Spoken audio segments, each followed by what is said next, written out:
আসসালামু আলাইকুম ওয়া রাহমাতুল্লাহি ওয়া বারাকাতুহু।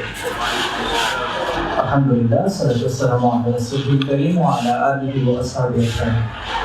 শহীদ পরিবারের সম্মানে আয়োজিত আজকের এই মত বিনিময় প্রোগ্রামে প্রধান অতিথি হিসেবে উপস্থিত আছেন মোহতারাম আমিরে জামাত, আমাদের সকলের শ্রদ্ধেয় ডক্টর শফিকুর রহমান, সম্মানিত অন্যান্য অতিথিবৃন্দ, প্রিয় শহীদ পরিবারের সদস্যবৃন্দ এবং অন্যান্য যারা উপস্থিত আছেন।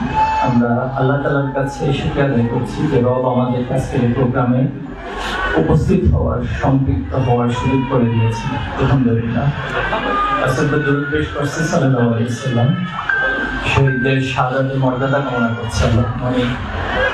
সম্মানিত উপস্থিতি, যে আন্দোলনটি বাংলাদেশে হয়ে গেল সম্প্রতি, এই আন্দোলন আমাদেরকে অনেক কিছু নতুন করে ভাবায়, নতুন করে অনেক কিছু আমাদেরকে শিখিয়ে গিয়েছে।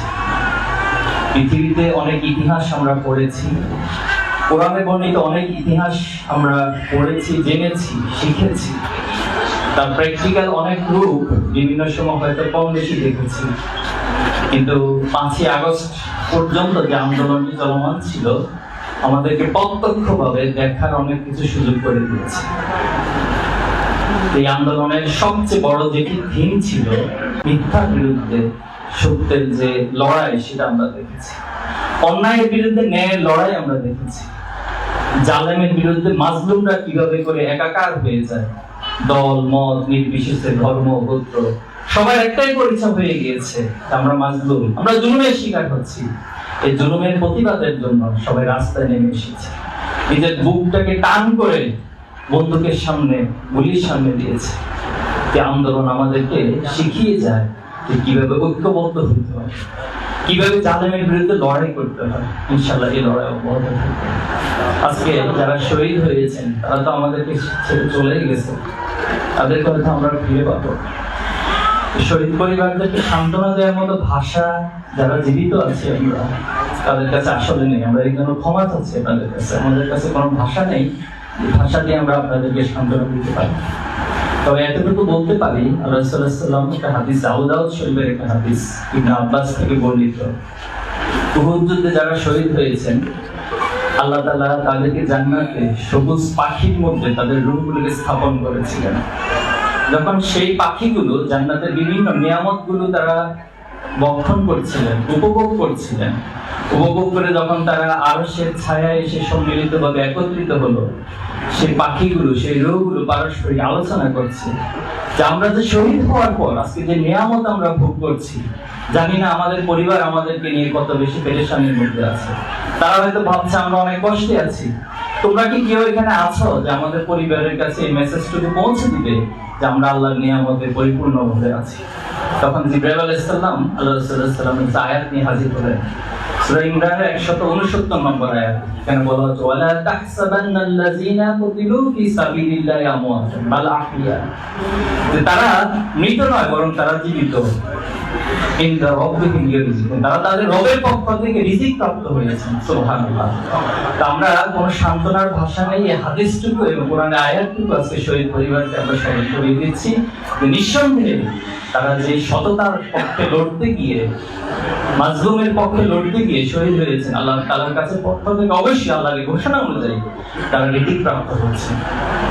আমরা শহীদ নাসিরের বাড়িতে গিয়েছিলাম, সেখানে গিয়ে সামান্য সহযোগিতা করতে চেয়েছিল পরিবার, কিন্তু কোনোভাবে ওনাদেরকে রাজি করাতে পারেনি আমাদের সহযোগিতা গ্রহণের জন্য। একটা পর্যায়ে শহীদ নাসির আম্মা তিনি বলতেছিলেন কাঁদতে কাঁদতে যে বাবা, আমরা কোনো কিছু নিব না, বরং এরকম যদি কোনো একটা সুযোগ থাকতো যে আমি আমার পরিবার, আত্মীয় স্বজনের যা কিছু আছে সবকিছু বিক্রি করে দিয়ে যদি তোমাদের হাতে টাকাটা দিতে পারতাম, আর তোমরা যদি আমার নাসিরকে ফিরিয়ে দিতে পারতো।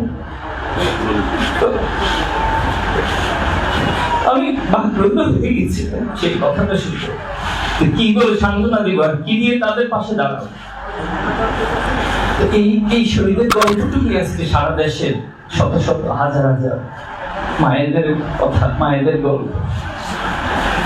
আবু রায়হানের বাবা বলেছেন যে আসলে আমি শহীদের পিতা হিসেবে গর্ববোধ করছি। আসলে শহীদরা গর্ববোধ করছেন, তারা কেউ হতাশা প্রকাশ করেননি। আমরা একজন মায়ের কথা শুনেছি, একজন ভাইয়ের কথা শুনেছি, ওনারা গর্ববোধ করছেন এই শহীদ হিসেবে। এই শহীদের যে চেতনা, এই চেতনাটাকে আমরা যারা প্রজন্ম আছি, যারা বেঁচে আছি, আমাদেরকে ধরে রাখতে হবে। এবং তাদের চাহিদা একটাই, এই সমাজে কোনো জালেম যেন কোনোদিন তৈরি হতে না পারে। 5ই আগস্টের আগের প্রেক্ষাপট আর পরের প্রেক্ষাপটে যেন আমরা দৃঢ়বদ্ধ নিয়ে চলতে পারি, যে সমাজে নতুন করে কোনো ফ্যাসিজম তৈরি হবে না। এই সমাজে নতুন কোনো লেবাস দিয়ে হাসিনা রেখে যাওয়া যে ফ্যাসিজম, এটাকে যেন কেউ নতুন করে জাগ্রত করতে না পারে, এজন্য আমাদেরকে সদা তৎপর থাকতে হবে। আমরা ঘোষণা দিচ্ছি যে আগামীর যে বাংলাদেশ হবে, সে বাংলাদেশে সৎ, দক্ষ এবং দেশপ্রেমিক মানুষটাই নেতৃত্ব দিবে। আমি অনেকগুলো হসপিটালে গিয়েছিলাম, অনেক আহত ভাইয়ের সাথে কথা বলেছি, তো তাদের আকুতি একটাই, যে বাংলাদেশে যেন কোনোদিন কেউ কারোর উপর জুলুম করতে না পারে।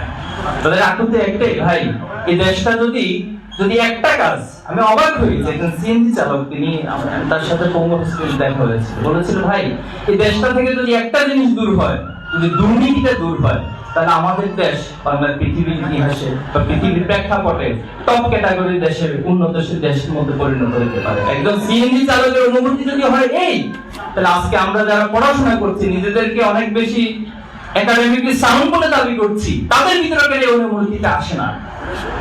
এই অনুভূতিটা আসতে হবে। আজকে শহীদ পরিবারকে আমরা আশ্বস্ত করতে চাই, বাংলাদেশের ছাত্র অঙ্গন থেকে, যুব সমাজের প্রেক্ষাপটে আমরা এটা নিশ্চিত করব আমাদের জীবন দিয়ে, আমাদের রক্ত দিয়ে, যে আগামী বাংলাদেশ সৎ, দক্ষ এবং দেশপ্রেমিক মানুষকে পরিচালনা করবে ইনশাআল্লাহ। সেই প্রত্যাশা রেখে আমার কথা শেষ করছি। আসসালামু আলাইকুম ওয়া রাহমাতুল্লাহি ওয়া বারাকাতুহু।